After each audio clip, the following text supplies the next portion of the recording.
Alors, bonjour à tous. On se retrouve donc au cœur de cette préparation pour ce fameux trail minimaliste. Et aujourd'hui, j'ai le privilège d'accueillir donc ma fameuse coach dont je vous ai déjà parlé dans une précédente vidéo, Annick, et qui va dans un premier temps vous présenter un petit peu elle, ce qu'elle a fait, ce qu'elle fait, comment elle vit le trail, puisque c'est une grande traileuse depuis très très longtemps. Donc elle va vous faire partager un petit peu son expérience dans sa préparation, son vécu et tout ça. Et puis en même temps, elle va vous donner éventuellement des conseils à travers moi sur comment se préparer pour un trail relativement court, une vingtaine de kilomètres, mais quand même exigeant pour quelqu'un qui est débutant.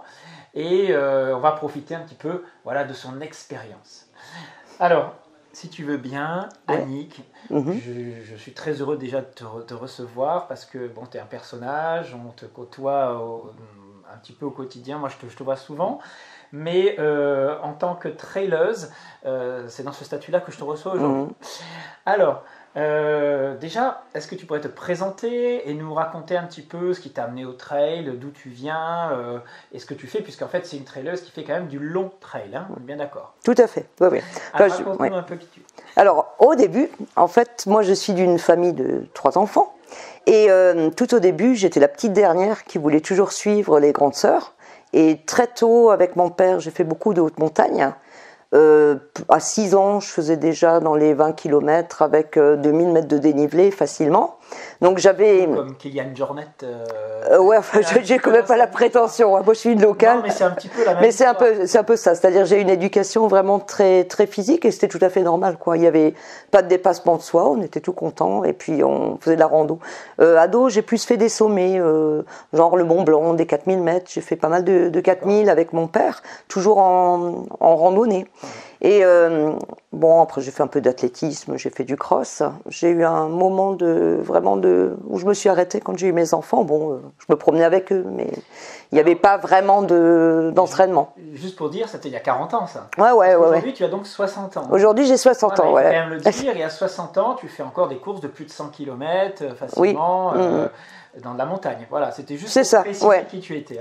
Et après, bon, j'ai eu une période, je me suis remise au cross, disons, aux environs de 40 ans. J'ai eu une période où je suis allée au marathon, qui était assez facile, et après, il y a eu la mode du trail dans les années 2003-2004, il y a eu les premiers tours du Mont Blanc, et là j'ai vraiment retrouvé des sensations d'enfance, de randonnée, la montagne, je connaissais, c'était c'était quelque chose que je connaissais, et là j'ai dit c'est ça que j'aime faire. Maintenant, comme dit, effectivement, je suis une locale, mais j'ai regardé ces 10 dernières années, j'ai fait une quarantaine de petits trails. J'ai fait une trentaine de trails entre 50 et 80. Alors justement, quelles sont les grandes courses auxquelles tu as participé Alors au niveau l'ultra, c'est plus de 150 km, donc les ultras entre 170 et 220. Donc j'ai fait les plus connus, donc j'ai fait l'UTMB, j'ai fait la Diagonale des Fous, j'ai fait l'UT4M. J'ai fait aussi des trails en Suisse qui sont plus exigeants comme Verbier-Saint-Bernard, l'Eiger Ultra Trail. J'ai fait l'Andorra Ultra Trail et des Pyrénées. C'est la traversée de l'Andorre. J'ai aussi fait le Grand Trail des Pyrénées, Et tout ça entre 50 et 60 ans, entre 50 et 60 ans. Voilà, c'était plus avant, c'était plus du marathon, c'était plus des semis du marathon. D'accord. Et comment on trouve encore les ressources et les capacités d'entraînement, la condition physique pour continuer à faire ça? C'est quoi ton secret en gros pour continuer à être aussi performante tout le temps? Alors je dis pas sans te blesser puisque tu viens de tomber. Oui, je suis tombée là, dans le coin. Dans un petit entraînement. Donc ça arrive, j'espère que tu seras rétabli pour que dans un mois justement tu puisses courir avec nous le 21 km, qui pour toi est un petit entraînement de rien du tout, mais ça sera une reprise, ça sera très bien, j'espère. Mais explique-nous alors. Quel est ton mode de vie, ton hygiène de vie qui te permet de continuer à faire des ultra-trails? Alors en fait, j'ai l'impression que le trail, chez moi, j'ai l'impression que c'est une seconde nature. C'est-à-dire, quand j'ai un problème à résoudre, si j'ai des cours à préparer, je vais aller courir. Donc, quelque part, ça fait partie de ma vie. Du moins l'entraînement physique, j'entends. Hein. Maintenant, j'ai un mode de vie tout à fait sain, hein, c'est-à-dire je bois très peu d'alcool. J'ai vu. Voilà. Chaque fois qu'on t'invite, c'est pas une bière. Si, enfin bon, j'aime bien boire un petit verre de vin de temps en temps, mais bon, je bois très peu d'alcool. J'ai jamais vu le boire, à part ça. Ouais. Je mange beaucoup de légumes. Donc au niveau alimentaire, je mange sainement. Rien de spécial. Non, rien du tout. Tu es pas dans des régimes hyper protéinés, hyper glucidiques ou hyper quoi que ce soit. Tu as une alimentation normale, on va dire, orientée légumes, quoi. Voilà, oui. Mais tu manges un peu de viande, tu n'es pas végétarienne. Non, tu manges de tout, hein. Je mange de tout. Mais pas d'aliments transformés, on va dire, pas de trucs industriels. Je cuisine beaucoup. Voilà, tu fais tout seul, voilà. Donc rien de spécial sur le plan alimentaire. C'est-à-dire, quand tu as une préparation pour un ultra, par contre, comment tu fais avant un 100 bornes, par exemple? Alors, par contre, effectivement, si je fais des 100 bornes, bon, d'abord, je m'entraîne physiquement, ça on en reparlera après si tu veux. Mais d'un point de vue alimentaire, il y a juste un truc que je fais une semaine avant. C'est-à-dire, une semaine avant, je me base sur ce qu'on appelait le régime norvégien ou scandinave. C'est-à-dire, pendant 3 jours, je mange aucun glucide. Je mange que des légumes et 3 jours avant la course, je mange beaucoup de glucides, c'est-à-dire des féculents, du riz pour avoir vraiment la charge en glycogène. Voilà, c'est ça. Ouais. Voilà, c'est disons performance sur les débuts de l'épreuve et avoir une réserve un peu plus conséquente. Tout à fait. Ouais. Pour pas puiser de suite dans les lipides, tout ça et s'épuiser rapidement. Alors tu m'avais raconté une anecdote une fois justement, enfin il y a pas longtemps. C'est justement que toi, sur un 150 bornes. Donc tu avais participé à une expérience de prise et perte de poids, tu avais comparé des trailers et justement tu avais comparé le poids au départ et le poids à la fin. Donc qu'est-ce que ça avait donné cette expérience pour toi? Alors justement j'avais fait une expérience avec Guillaume Millet qui est connu dans le monde du sport, hein. C'est un chercheur dans tout ce qui est sportif et bon moi on m'a pesé au début de l'UTMB donc je pesais 52 kilos et à l'arrivée mon poids n'a absolument pas changé. D'accord, tu avais fait quelques ravitaillements. Alors bon, j'ai fait des ravitaillements, oui. Donc j'ai couru 170 bornes et quelques, et 10 000 mètres de dénivelé. En 2 jours à peu près, c'est ça? Ouais, en 47 heures. Ouais. Et effectivement, disons, bon, sur les ravitaux, ben forcément, on glane à droite à gauche un peu d'amandes, un peu de fromage. Mais et puis toi, voilà. Tu prends quoi spécialement dans ces ravitaillements? Dans ces ravitaillements, je prends ce dont j'ai envie. Par contre, très souvent, je mange très salé. Notamment quand il fait chaud, parce que du coup, au niveau hydratation, je retiens plus l'eau. Ouais. Et sur ces ravitaillements, toi, tu prends des gels sucrés? Non. Sucrés? Non. Donc c'est quoi tes aliments? Moi, mes aliments, enfin, j'ai fait de la montagne petite et j'ai l'impression de suivre l'alimentation des guides de montagne autrefois. C'est-à-dire, j'ai ma poignée de raisins secs, j'ai quelques amandes, j'ai des abricots secs, c'est ce que je privilégie. C'est des choses que tu digères bien? Ouais, très bien. D'accord. Ouais. Souvent sur les ravitaux, il y a du saucisson, il y a du fromage. Donc il y a du salé, gras. Ouais. Mais là, ça dépend aussi des conditions météo. Ouais. Je me souviens sur l'UT4M, en fait, il faisait très froid. Et je suis arrivée à un ravito, j'avais vraiment faim. Ben, j'ai mangé un énorme sandwich avec du fromage, du saucisson et tout. Et il y a un bénévole qui me fait mais vous allez vous sentir mal? Mais non, pas du tout, j'avais faim à ce moment-là. Quoi. Et tu as pu repartir sans problème? Ah oui, non, mais enfin, j'ai pris mon sandwich et j'ai continué à courir? À marcher en mangeant mon sandwich pour avancer. Okay. Ouais. Ou je vois sur la diagonale des Fous, à 8h du matin, j'ai mangé un curry de poulet. Bon, ouais. Il n'y a pas vraiment de règles? Pour moi, non. Enfin, moi, c'est écouter mon corps. Plus performante ou pas? Voilà, c'est ça. Enfin, moi, je m'écoute et je sais que, enfin, ce dont j'ai envie, c'est ce dont j'ai besoin. Et paradoxalement aussi, à l'arrivée, 3 semaines après, parfois on a des envies de choses inhabituelles avant. Inhabituelles, genre des frites, brusquement. Dans ce cas, je dis j'ai besoin de sodium, j'ai besoin de gras. Le corps a besoin de gras à un moment donné, un peu plus, quand il a tellement dépensé de lipides pendant des c'est heures. Ça. C'est normal, Et donc, c'est intéressant parce que moi, je vais montrer justement qu'on peut faire 20 km sans manger de sucre, à jeun, même dans la préparation avant. Alors, ça, c'est nouveau pour toi aussi, hein, je sais. Mais moi, c'est un petit trail. Voilà, c'est 21 km, même si c'est un peu dur, même si c'est 2h15 et demie d'effort. L'idée, c'est de montrer qu'il y a d'autres ressources pour l'organisme que le glycogène, comme on dit, quoi. Mais bon, même si je ne dis pas que c'est important. Hein, on sait qu'aujourd'hui, pour la perf, il en faut, quoi. Oui. Alors, est-ce que tu aurais... Donc, toi, tu as couru, tu as rencontré des grands, des trailers, tu en as croisé quelques-uns. Tu as partagé certaines expériences avec eux? J'ai eu la chance, mais comme dit, moi, je suis madame tout le monde, j'ai eu la chance de croiser Dava Sherpa à Chamonix. Et lui, en fait, il organise des trails. C'est un Népalais, donc c'est un Sherpa. Il organise des trails dans ces petits villages près de chez lui. Et j'ai eu l'occasion de discuter avec lui. Et bon, ce sont des extraterrestres, hein, disons, ils courent très vite en montagne. Et il y a peu, François Den était venu à Saverne, et comme je faisais partie d'une équipe de Saverne, ben, j'ai eu le loisir de discuter avec lui. Ce sont des gens très, très faciles d'accès, très abordables et très sympas. Le trail assez nature, et ouais, assez c'est ça. Ouvert et sympathique, c'est génial. Hein. Disons, c'est pas des gens qui friment, ou c'est des gens très simples, oui, souvent. On sait qu'il y en a beaucoup qui en plus ont des valeurs vraiment nature et humaines. Tout à fait. Qui sont vraiment différentes. C'est des sportifs de haut niveau, mais qui sont restés très humains. Ouais. Tu as eu des conseils de leur part? Des choses ou pas, pas besoin? À titre d'anecdote, hein, François Den est vigneron. Oui. Et donc, moi, je pensais justement que François Den, vu les performances qu'il a fait, il arrivait premier à la Diagonale des Fous. Enfin, c'est un des meilleurs. Et lui, il disait, ah, mais il faut boire un petit coup de temps en temps, il faut se faire plaisir aussi. Et justement, je pense qu'il m'expliquait ça parce que, comme on avait fait une sortie groupée, certains lui demandaient des conseils en aliments. Et lui, il disait, mais il faut pas se priver. Enfin, ça rejoint un peu ce que je disais, il faut écouter son corps. Et il lui disait, mais de temps en temps, moi je bois un petit coup, ça fait du bien aussi. Faire un jour d'excès, se faire plaisir. Voilà. Après, il ne faut pas que ça devienne une habitude. C'est ça. D'accord. Ouais. Ça, c'est comme tout, pratiquement. Comment, est-ce que tu as des secrets pour récupérer? Parce que tu m'as dit une fois, tu avais fait un 100 et quelques kilomètres, puis le lendemain, pour récupérer, tu avais fait 70 bornes. Sur un autre trail en un jour. Alors moi je galère d'un jour à l'autre pour m'entraîner, faire 2 entraînements de suite. Alors c'est un peu plus dur parce que je suis pieds nus et musculairement c'est un peu plus dur au niveau mollet. Mais même avec des chaussures, faire 100 bornes et le lendemain recourir, pour moi ça me paraît hallucinant, quoi. Alors tes muscles sont peut-être adaptés, mais est-ce que toi tu fais quelque chose pour améliorer ta récup? Enfin, moi, pour améliorer la récup, c'est le froid.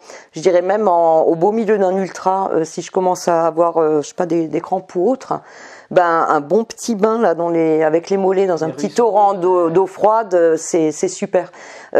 Justement, tu parlais de Niederbronn, mais bon, c'était pas 70 le lendemain, hein, c'était 30. Hein, j'avais fait 100 et après 30, ouais. À 100 et après 30. Ouais. Pardon. Mais ouais. Et en fait, ce que je fais souvent en récup, c'est je remplis ma baignoire d'eau froide, je mets des glaçons et puis je me plonge 5 minutes dans le bain. Tu fais l'hydrothérapie froide qui commence à être bien connue et qui vascularise. Et ça, mais pareil, enfin, un petit torrent sur un ultra, c'est génial, quoi. C'est vrai que j'essaye dès que je suis en montagne aussi. Il y a dans les lacs, cascades, dès que je peux. C'est pour ça que c'est sympa de calculer sur ces circuits. Alors, il y aura une petite rivière sur le parcours au bout de 10 bornes. On n'est pas fatigué. Bon, non, ouais. Sur le parcours du 27 juin, je voulais dire. Et est-ce que tu aurais une anecdote encore particulière sur une de tes courses? Quelque chose qui t'est arrivé à toi ou à d'autres que tu veux partager? J'en ai beaucoup. Oui, je pense que tu as dû vivre des choses. Au niveau perception, peut-être, je crois qu'une des plus belles images de trail que j'ai, c'était sur l'Andorre. De nuit, il y avait une lune rousse et je courais sur une crête. Et j'entendais derrière moi, un drôle de bruit. Et à un moment, j'ai senti un souffle. Et en fait, il y avait un cheval qui galopait à côté de moi. Et moi, je descendais. Il y avait ce cheval qui galopait. Il y avait la lune. C'est des images super. Maintenant, il y a aussi des rencontres assez extraordinaires pendant la nuit. Parce qu'en trail, pendant la nuit, on croise des gens qu'on ne connaît ni d'Adam ni d'Ève. Ouais. Et parfois, quand on monte, ils suivent ou ils sont devant, mais on ne voit pas leur visage. Et donc, je me souviens avoir discuté comme ça au moins pendant 2-3 heures sur l'UT4M avec un monsieur, en courant. Je ne savais pas à quoi il ressemblait. Et peut-être 4-5 mois après, sur Facebook, je vois quelqu'un qui demande à être ami avec moi. Je ne connaissais pas ce monsieur. Et j'ai vu que c'était un trailer. Je dis, on va voir. Et en fait, il racontait qu'il avait sur l'UT4M rencontré une baroudeuse qui lui avait remonté le moral parce qu'il n'en pouvait plus. Et en fait, c'était ce monsieur avec qui j'avais discouru. Des moments les plus difficiles pour toi, des moments vraiment douloureux dans la course, t'en as eu? J'en ai eu, en fait, c'est quand j'ai sommeil. C'est-à-dire, quand on fait des ultras, on dort pas. C'est-à-dire sur la Diagonale des Fous. La Diagonale des Fous, elle a commencé à minuit. Et donc, j'ai pas dormi pendant 2 nuits. 2 nuits et demie, en fait. Et à un moment, on sent le sommeil qui vient. Ouais. Et ça, c'est les moments durs. Mais enfin, quand on se connaît bien, maintenant, c'est ce que j'ai expliqué à ta femme. J'ai une cape de pluie, je me mets dans un fossé, je dors 10 minutes. Et ce qui est incroyable, le corps, il récupère. Oui, et au bout de 10 minutes, on met le réveil et paf, après, c'est reparti. Je crois que c'est ce qu'il y avait de plus difficile. C'est ce que font les marins. Oui, voilà. Ouais. Aussi, hein. Mais tu n'avais pas dormi du tout pendant...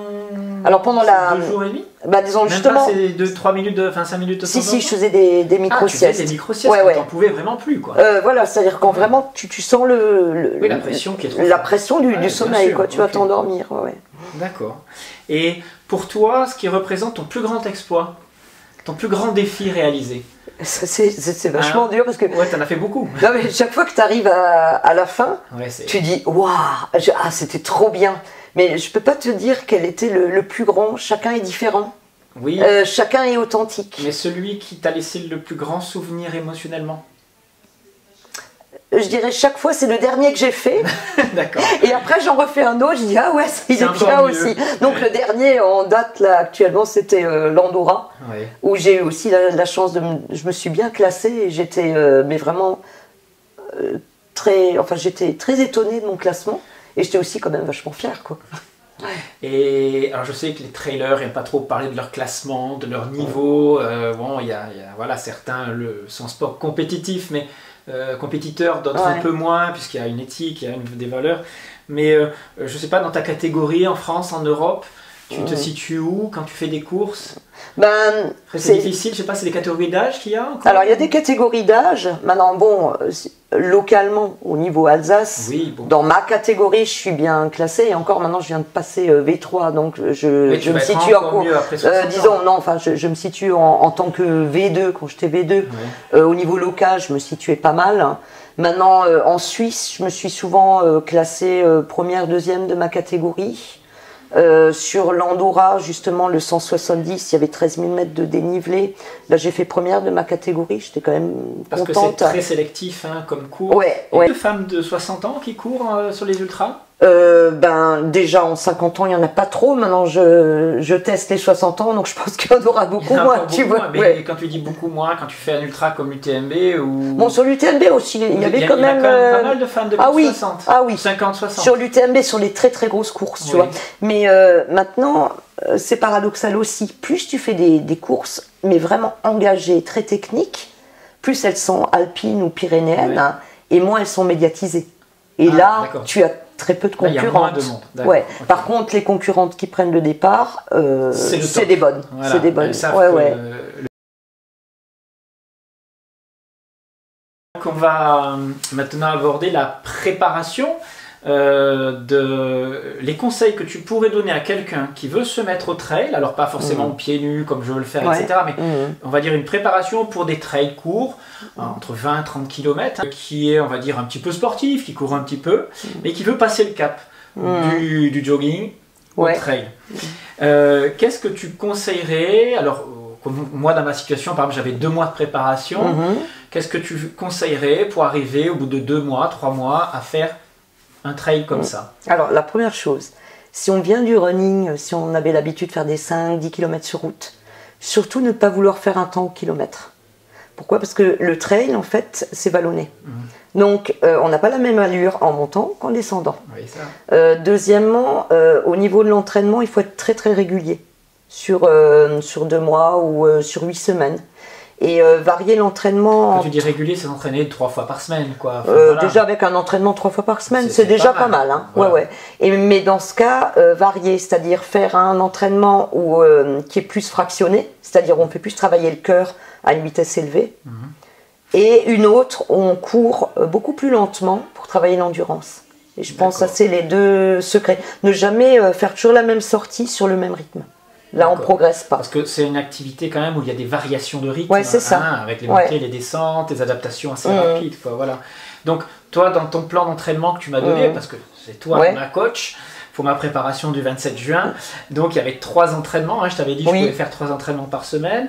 Et donc, il y avait un entraînement, tu peux résumer un petit peu ce que tu m'as proposé? Je t'ai proposé un entraînement en fractionné, mais avec une montée C'est-à-dire, on va pas commencer, pour ceux qui savent pas ce que c'est que du fractionné, c'est en fait courir très très vite pendant quelques secondes, et puis après récupérer, après recourir très très vite. Un temps égal voilà. à la course en général. Hein. C'est ça. Par exemple, quand moi je fractionne, je récupère un tiers du temps. C'est-à-dire, je cours et après je récupère un tiers. Un tiers de ton temps de course? Oui. C'est tout? Ouais. C'est-à-dire que si tu cours 1 minute, oui. tu récupères que 20 secondes. Voilà. Ouais. Mais quand on démarre, il vaut mieux faire la moitié du temps. Moitié, 30-30, 30-30, voilà, c'est ça. Maxi, quoi. Voilà.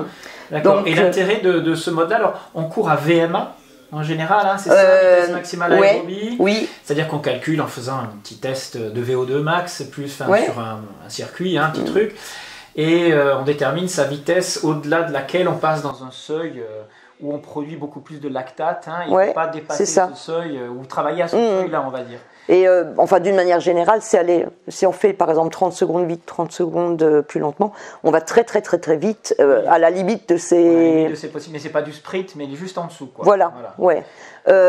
Donc une séance en fractionné, mais d'une manière progressive. C'est-à-dire on va commencer par exemple 8 x 30-30 et après on va monter au fur et à mesure des semaines. Du 30-30 sur des montées aussi. Alors là, justement, si on fait du trail, c'est conseillé de faire des montées. Si au début on a du mal à fractionner en montée, on peut très bien faire du fractionné sur plat. Et lors de la sortie où on est plus en endurance, le faire en vallonné. Maintenant, pour les gens qui habitent la ville, on peut faire des escaliers. Par exemple, à Lyon, il y a plein d'escaliers. Ou même si on habite dans un immeuble, on monte, on fait régulièrement des montées d'escaliers. Ça peut être, ça peut suppléer. Donc 3 entraînements, un fractionné, un long et un moyen avec un peu de variation de rythme, c'est ça? Ouais, c'est ce que moi je t'ai conseillé parce que tu as quand même un profil quand même atypique.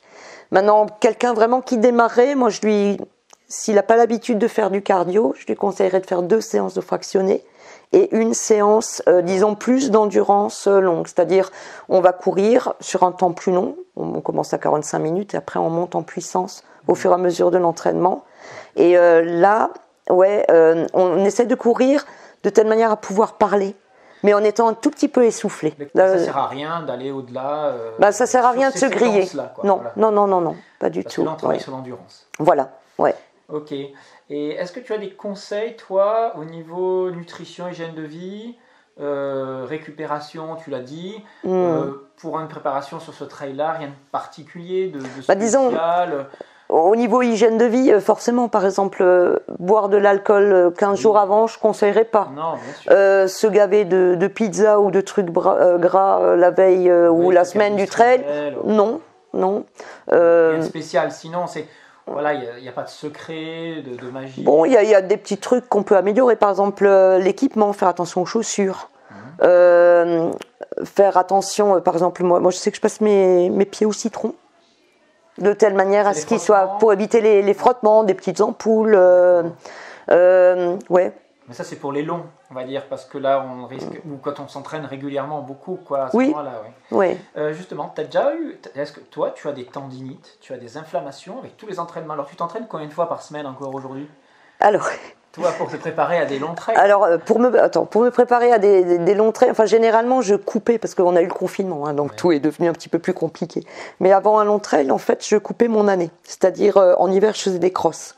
Donc, c'est plutôt des épreuves très courtes où je travaillais plus le fractionné. Plus la vitesse. Donc, la vitesse. Donc, en hiver, je faisais au moins 2 séances de fractionné, au moins une sortie longue. Maintenant, je vais être franche, comme j'adore les sorties longues, en fait, j'en faisais plus, mais c'est plus pour le plaisir. Hein, mais Combien de fois par semaine alors? Alors, je m'oblige à ne pas faire de sport 1 fois par semaine. Je fais au moins 5 séances par semaine. Ah non, c'est-à-dire que toi, il faut qu'il n'y ait pas plus d'une journée où tu te fais rien. Disons, moi, je m'oblige à rester au calme pendant une journée, à ne rien faire. J'ai du mal. 7 sur 7. Voilà, c'est ça. Ouais. J'ai du mal. Ouais. Oui, donc, tu n'es pas dans la modération, sachant que tu fais tous les jours quelque chose que ton corps encaisse facilement maintenant. Oui. Auquel tu es parfaitement adapté.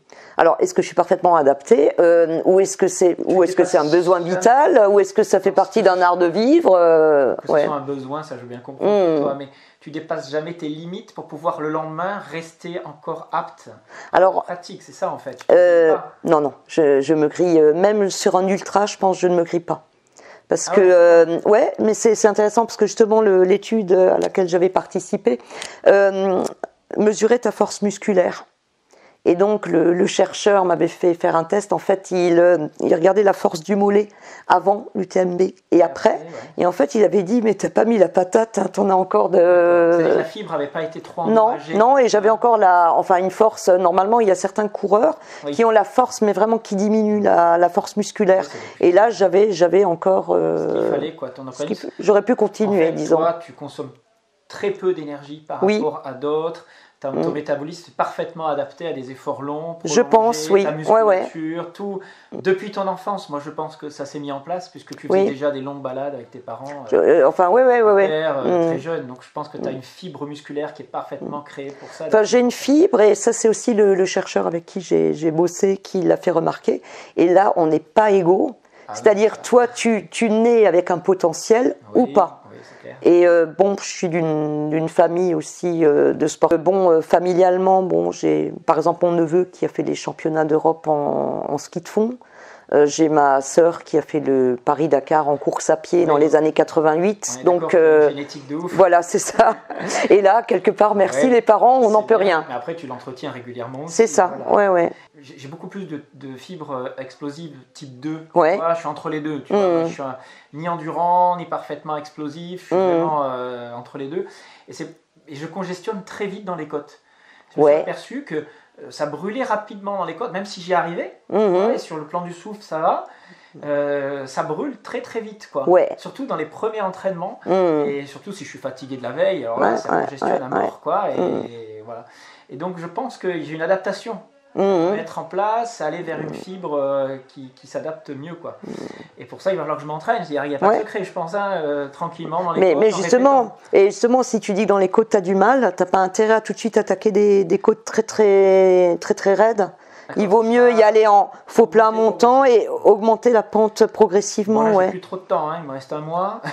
Mais on est à un mois d'échéance. Bon, j'ai déjà attaqué quelques côtes, mais c'est vrai que la répétition des côtes, il faut que je sois bien en forme. Oui. Voilà. Quitte à, et ça c'est peut-être aussi un des secrets du trail, si vraiment une côte, tu es complètement essoufflé dans le rouge, dans ce cas on marche. Parce qu'après en descente, tu peux toujours dérouler. Alors toi tu dis qu'on peut récupérer en descente. Oui. C'est un des avantages du trail. Le problème c'est que moi je vais le faire pieds nus. Il faut savoir que c'est en descente que c'est le plus difficile. Pour la course pieds nus, c'est-à-dire que c'est là où ça glisse le plus, et donc il y a le plus de frottement, donc on peut pas aller trop vite, on peut pas laisser partir la machine comme quand on a des bonnes chaussures, sinon la pression est trop forte sur le pied. Voilà, donc on fait des tout petits pas encore comme en montée, mais on récupère pas autant qu'un vrai trailer. Donc il faudra que je gère, mais ça c'est pas un souci. Très bien. Eh ben, juste une dernière question, je voulais savoir quelles sont ta fréquence cardiaque de repos, ta VO2 max, est-ce que tu sais tout ça? Alors ma fréquence cardiaque au repos, je suis entre 56 et 58. D'accord, c'est bien, sans être exceptionnel. C'est pas exceptionnel. Bien, mais c'est au lever du matin, tu l'as fait vraiment au repos. Au repos, ouais. Et ta VO2 max? Ma VO2 max, alors le dernier test d'effort c'était en 2019, aux environs de 50. 50 de VO2 max, et ce qui est très très haut pour une femme de près de 100 ans. Il paraît que pour une femme de mon âge, c'est vraiment très bien. Oui, donc une VO2 max autour de 50, à presque 60 ans, c'est dans le haut, on va dire, des courbes. Oui, c'est ça. Voilà, c'est très rare, puisqu'il faut bien comprendre capacité vitale, capacité respiratoire, dans la VO2 max, la puissance aérobie, elle est vraiment déclinante avec l'âge. Oui, c'est ça. Et c'est un des critères d'ailleurs de longévité. Il paraît que maintenant, pour mesurer la longévité, anticiper sur la longévité des gens, ils mesurent leur capacité respiratoire, et si à tel âge on a tant de capacité, on sait qu'on va vivre plus ou moins longtemps. Je vais bien te remercier et puis surtout te donner rendez-vous le 27 juin en espérant que tu vas être établi et que tu vas pouvoir m'accompagner et voilà, partager ce moment magique avec moi, et je serai très fier de le partager avec toi. Alors justement, tu es blessé. Normalement dans un mois on espère que ça va être réparé, c'est pas sûr. Et je voulais juste savoir, en fait tu es pas souvent blessé, et au niveau des jambes, des chevilles, il y en a qui se plaignent beaucoup de problèmes de cartilage, de chevilles fragiles quand on fait du trail, problèmes de dos. Toi apparemment c'est pas du tout ton cas. Non. Les seules blessures que tu as eues c'était quoi? Alors justement c'était des chutes. Donc j'ai eu une clavicule cassée. Je me suis cassé l'humérus sur le trail du petit ballon. Ouais. Et là, Une j'ai fait une petite chute tout simplement dans le coin. Ouais. J'étais trop contente d'évader et puis paf, je me suis brûlé un bout de bois dans les jambes. C'est l'euphorie de la jeunesse. Voilà, je suis tombée sur l'épaule, ouais.